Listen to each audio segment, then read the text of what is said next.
Hi friends, welcome to our channel. ఈరోజు మనం సరైన తీర్పు అనే కథను విందాం. ఒకసారి గ్రామాధికారి వద్దకు న్యాయం చెప్పమని రామయ్య, కృష్ణయ్య అనే ఇద్దరు వ్యక్తులు వెళ్ళారు. కృష్ణయ్య తన వెంట ఎద్దును తీసుకువెళ్ళాడు.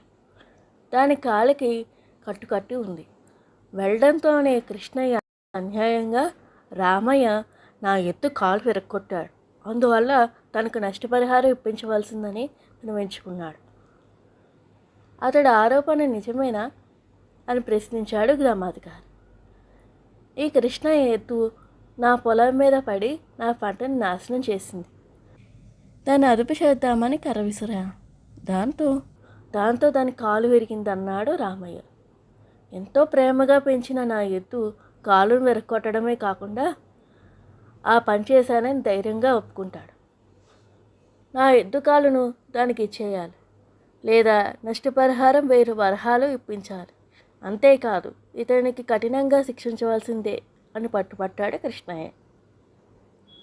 అయ్యా, ఎంత కష్టపడి పండించిన పంటను ఎత్తు నాశనం చేస్తూ ఉంటే ఎలా ఊరుకోగలను? తమరే న్యాయం చెప్పండి అన్నాడు రామయ్య.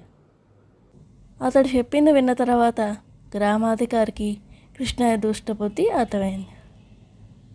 నీ ఎద్దుకాలు నీకు ఇస్తాడు, సరేనా? అతని పొలం గతంలో ఎలా ఉందో అలా అతన్ని నీవు అప్పగించాలి. ఒక మొక్క లెక్క తక్కువైనా నీకు శిక్ష తప్పదు అన్నాడు గ్రామాధికారి. అదెలా సాధ్యమవుతుంది? ఎన్ని మొక్కలు విరిగిపోయాయో, ఎంత పంట పోయిందో నాకెలా తెలుస్తుంది? ఎద్దు వాటిని నాశనం చేస్తే నేనెందుకు నష్టపరిహారం చెల్లించాలి అన్నాడు కృష్ణయ్య.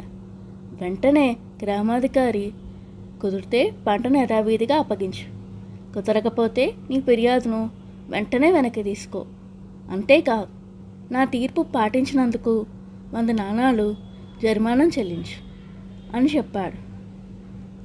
రామయ్య దగ్గర డబ్బులు గుంజాలని ఎత్తివేస్తే మొదటికే మోసం వచ్చిందే అనుకుంటూ కృష్ణయ్య జరిమానా చెల్లించి దిగులుగా ఇంటి దారి పట్టాడు. ఈ కథలో నీతి, అధర్మం చేయించలేదు. Thank you for watching. Please subscribe.